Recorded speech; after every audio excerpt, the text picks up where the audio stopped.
A highly anticipated new Netflix series about the Gabby Petito case finally aired today.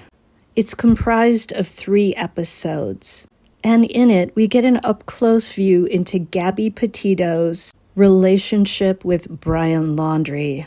There's additional footage of Gabby in happier times, and there's also some never-before shared information about the case. Gabby was just 22 years old, Brian 23, when they set out in the summer of 2021 for a 4-month van life adventure traveling through the United States. The couple had been dating for about 1 year and 3 months when they undertook their cross-country journey. They began dating in March of 2019, but they'd known each other in high school before that.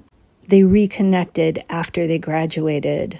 On July 2nd of 2020, Gabby announced that Brian had proposed and she had accepted.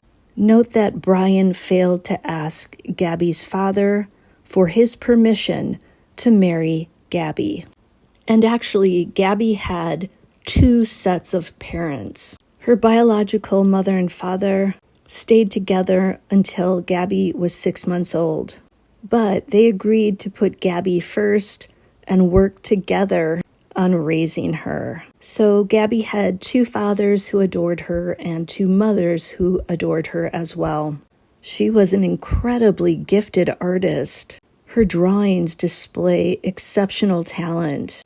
She was also a beautiful, natural, free-spirited young woman. Now in high school, Brian Laundrie, because of how old he looked, was jokingly referred to as an undercover police narc. According to one friend, they couldn't believe that he was their age. Right after high school graduation, Brian didn't want to go to college, and he was pretty much couch surfing with friends. Apparently, all of his possessions were in his vehicle. Brian then got a townhome on Long Island, and that's when he spotted Gabby on a street. He pulled over, they chatted, and they later said it was love at first sight. I would think it would have to be love at second sight since they had gone to high school together. Gabby eventually agreed to move to Florida with Brian, where his parents lived. And that happened very quickly. They'd only been dating 9 months when she made that move. The couple moved in with Brian's parents. At first, Brian's mother, Roberta, was very sweet to Gabby, and she would knit her things. But over time, Roberta revealed herself to be jealous of Gabby, seemingly because of the attention Brian gave to his girlfriend. And by that point, Roberta wasn't treating Gabby very well. According to Gabby's mother, one time when Brian and Gabby were dining with his parents, Roberta apparently got angry because nobody was paying any attention to the pies she had baked. Gabby told her mother about this, and Gabby's mother found this very strange. So it seems like Roberta Laundrie is somebody who needs a lot of attention and recognition. Gabby texted to Brian one day when he was away from the home, "Your mom is not in a good mood." And Brian responded, "That's how it was growing up." He told Gabby to just say goodbye to Roberta. I'm imagining that it must have been very awkward for Gabby to be in the Laundrie home when Roberta was acting like this. And then, out of the blue, Gabby's mother received a notice that Gabby's address had been changed back to her parents' home. When Gabby's mother asked Gabby about it, she was unaware of this. So it turned out that it was actually Roberta who secretly did that behind Gabby's back. Talk about passive-aggressive. Roberta, as portrayed in this documentary, appears to have been a manipulative, possessive, and controlling mother who really did not like competing with Gabby for her son's attention.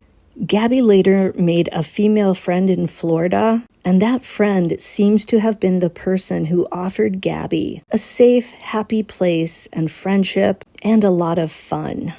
This friend described Brian as having a very dark side. She pointed out that even in his art, you could see that dark side. Now, when Gabby would spend time with this friend without Brian, he would try to sabotage whatever they were planning to do. For example, one time he stole Gabby's ID when she and this friend had plans to go line dancing. Brian apparently wanted Gabby to stay home. And Brian could be very mean to Gabby, but after he was mean, he would then turn around and do something very sweet. In my opinion, that's classic abuser behavior. Do something mean, commit DV, and then turn around and try to sweep it all away with kind gestures and declarations of love and saying, "Oh, I'm never going to do that again." It's very sad to hear all this stuff because it sounds like all the signs of DV were there, but everybody sort of failed to see it or act on it. So she tolerated this for a while. But apparently Gabby was already having second thoughts about the marriage before she left on this van life adventure. Now, in the documentary, we actually hear Gabby's voice. The producers use some sort of voice recognition technology, and it's very haunting to hear Gabby talk about her own story. At one point, Gabby got a job at Taco Bell, and Brian didn't like that very much because she was working 50-hour weeks. She apparently really enjoyed the job, and after work, she would often hang out with her female friend. So Brian called Gabby's mother to complain about it. At the time, Gabby's mom thought he was just being concerned. It didn't set off any red flags for her. But clearly, Brian was already displaying very controlling behavior and also insecurities about her possibly leaving him.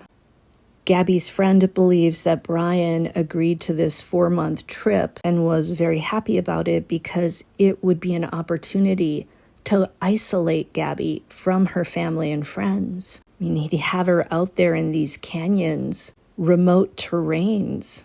If he was planning to DV her, that would be the perfect place. According to Gabby's mother, right before the trip, as she was leaving, Gabby cried and she hugged her mother, the tightest she ever had.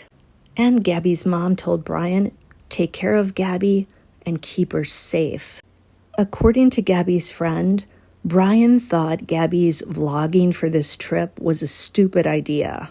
The friend has thought now in retrospect that maybe he was saying that because he was worried that his DV against Gabby would be exposed somehow.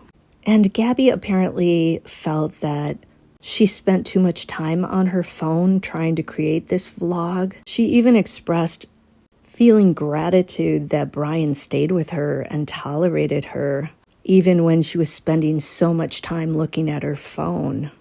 So it would appear that even before the trip, Brian was being emotionally and verbally abusive to Gabby. It sounds as though the physical stuff may have started when they were on the road. Now, when they were pulled over in their van in Moab, Brian had scratches on his face, and I suspect those were from Gabby trying to protect herself against his blows. The cops seeing the scratches and hearing Gabby basically blame herself for their argument, ironically viewed Brian as the DV victim and Gabby as the primary aggressor. Gabby protected Brian, and the cops bought all this BS that Brian spewed, despite Gabby being only 110 pounds, and despite her having marks on her eye. Now, apparently Gabby contacted her ex-boyfriend while she was on the trip, and the ex said he felt Gabby wasn't sure what Brian could do, meaning how far would he take this kind of stuff. So it sounds like she sensed the potential danger to her life. And I get the feeling that Brian smiled for the camera, but as soon as the filming stopped, his dark moods took over. Now, at some point during the trip, Brian flew home to Florida, I believe it was Florida, to clear out a storage unit, leaving Gabby alone with the van. So while Brian's away, on August 22nd, Gabby sent a text to her ex-boyfriend. She wanted to talk to him, and he called her. And he said it was a long call that went late into the night. He was very happy to hear from Gabby, and Gabby expressed that she had a plan to leave Brian laundry. That could have triggered this. That's what you call motive. As in, Brian had the motive, thinking that if Gabby was going to leave him, well, then nobody else was going to have Gabby. At one point, Gabby expressed to her mother that she thought she could make more money as a solo female doing this van life thing. Now, on August 29th, there was a lady who saw Brian hiking alone. This lady said that he had some body odor. And it sounds like Brian couldn't wait to get out of the lady's vehicle. She picked him up, and then she drove him 10 minutes away to a campsite location. He didn't allow her to drive him right to where he wanted to go. He basically opened the door before the lady came to a full stop. On August 30th, Gabby's mother received a text message from Gabby. It said, "Can you help Stan?" The weird thing is that Stan was Gabby's grandfather, but she never referred to him as Stan. So it seemed sort of suspicious, and it sounds like it had to have been Brian sending that text message. On August 25th, Gabby made her last Instagram post. After that, Gabby stopped sending her mother text messages, she stopped calling, and this is when the family started to get concerned. Everybody started to feel that something was wrong, something bad. So that was already in late August. Fast forward to September 10th, and that's when Gabby's mother texted Roberta Laundrie, Brian's mother, asking if she'd heard from Brian and Gabby. But the Laundries never responded. Brian's sister, by the way, also never responded. That's when Gabby's mother made a Facebook post asking, "Where's Gabby?" On September 11th, Gabby's mother called the Northport Police in Florida to report Gabby missing. When the police triangulated Gabby's phone, they saw that the last location for that phone was Grand Teton, Wyoming.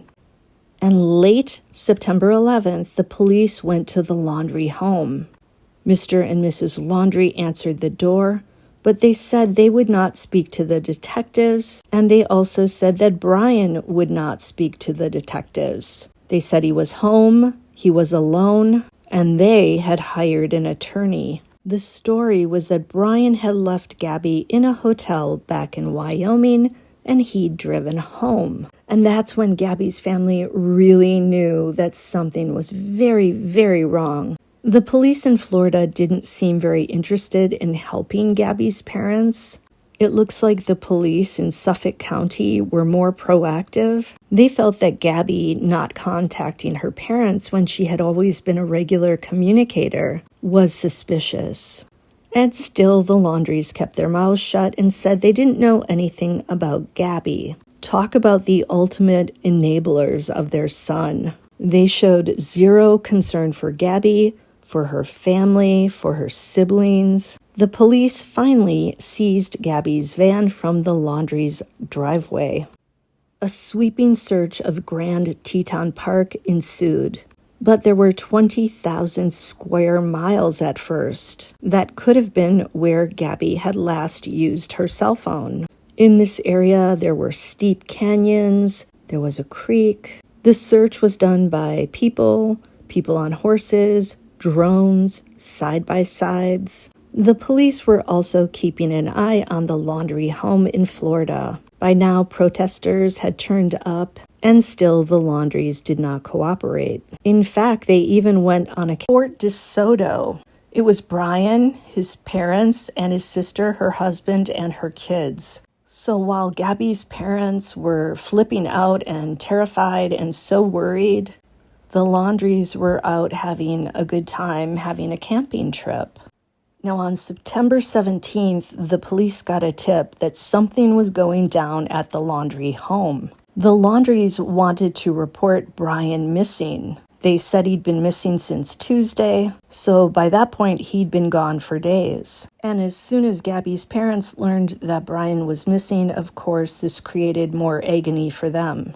They were thinking, will we ever find Gabby? Will we ever know what exactly happened? What triggered this? Well, eventually, Gabby was found thanks to tips from some other van life people who had captured the van, Gabby and Brian's van, parked in the Grand Teton National Park. Searchers found Gabby lying on her left side in the fetal position. She was wrapped in a sweater.